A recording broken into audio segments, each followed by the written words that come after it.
Mga kababayan, kamusta po kayo? Sana po nasa maayos po kayong kalagayan. Si Kamanong po ay nagbabalik po muli at samahan niyo po dito po sa Tambayan Makabayan at tayo po yung magkomentuhan. Magumpisa na po tayo. Komentuhan po natin ito pong kumakalat na video, mga kababayan, na nakuhanan po ng ating mga kababayan sa Albay, sa Pulanggi Albay. Mga kababayan, ang pagguho ng flood control na wala naman pong bagyo. Ito po, komentuhan po natin. Ito pong pagguho ng flood control, mga kababayan. Umpisahan na po natin panuorin at komentuhan po natin, mga kababayan. Listen up. Do these 5 simple movements daily. Sa maringin ni kayo di extend ay pa. Kita loy-loy na pag naikwa na. Ay, uyan na may bagsak na. Kumani to siya na. Ay, Oh my God, nagakrak na. Oh my God. La. Amo buti ni kanoy. O sa 2 tulo 4. Bigod mo be, Roman na ni kape nga ni Magita. Maginawa Shit. Ay, rugado. Ay! Oh my God. Uyang pa. Oh my God. Gago. Uyan na sa parinig Ala. nino. Ikaw pagpuragot tibad mo sa puti di. Diyos ko. Ala. Mando ko dama ina. Uy, nag-alon sa na oh. Kita sira. Ay, anti ng takot. Nabibidyoan. Ay, nag-video kami. Lapit yun ninyong naikwa. Oo. Yung pa kay panging cracker, di sa may agdanan. Dapat Amo kay niyan crack talaga na ako nagagagaw. Be, Sign. dapat binidyo ninyo so kayon ko atunog paglagapak. Abot di hanggang hindi ka Uncle Danilo. Tangina, grabe. Minta ang labo Ay katong nasa nabuki sino kato. Katong balikat to. Kuha kato. reject. Di Duduro daw yan pangan. Pati kadia. uray ubo ko mo ba niyo bumin at pating mata. Ala.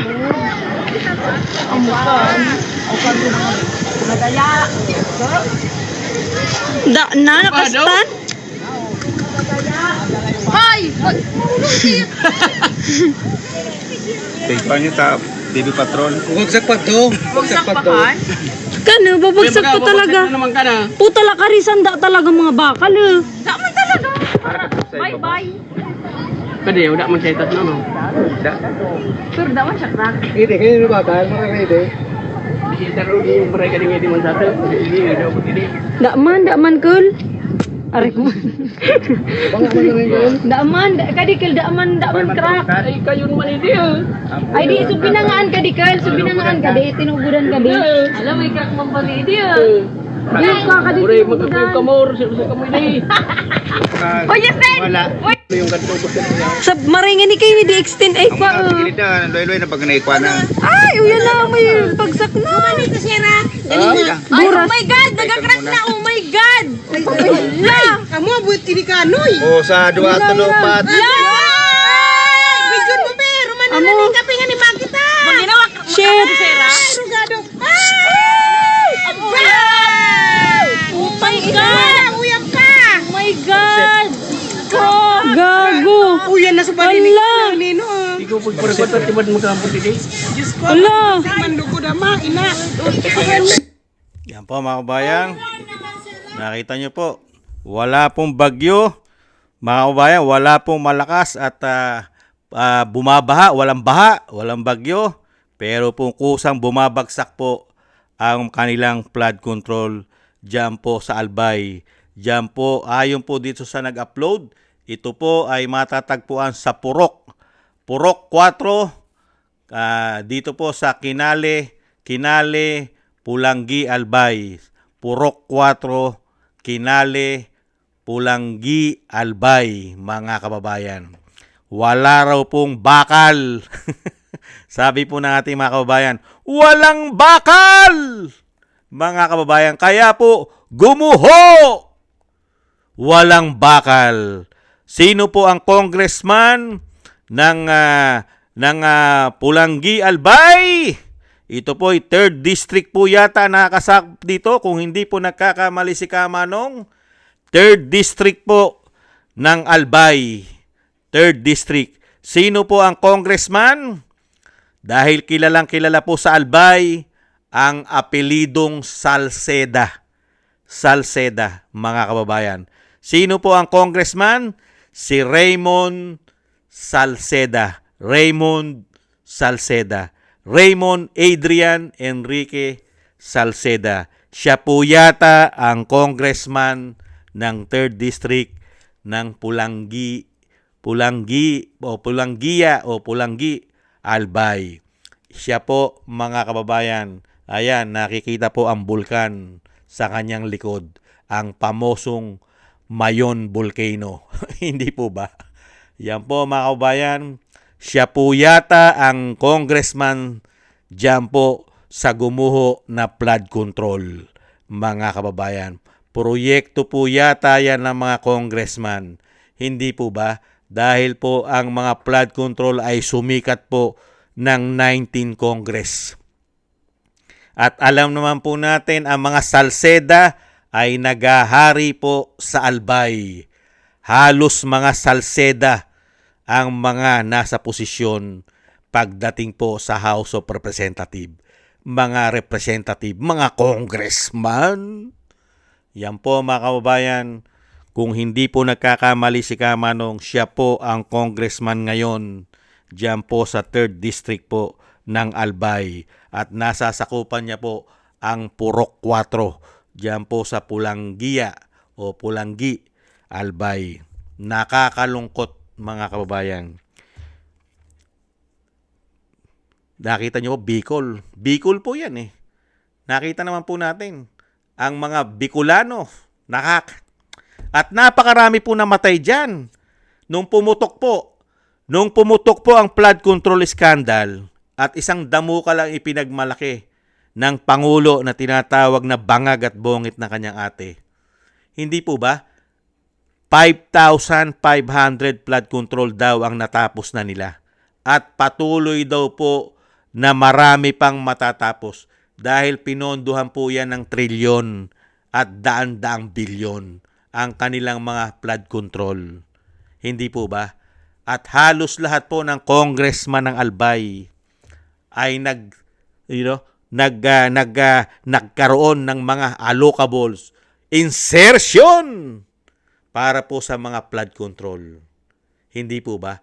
At ngayon, karamihan po ng mga congressman dyan sa House of Representative ay puro po maiingay. Karamihan ay taga Bicol. Lalong-lalo po si Ridon na may issue rin po ang kanyang party list pagdating po sa mga proyekto. Hindi po ba? At lalong-lalo isang taga Bicol ngayon, maingay din.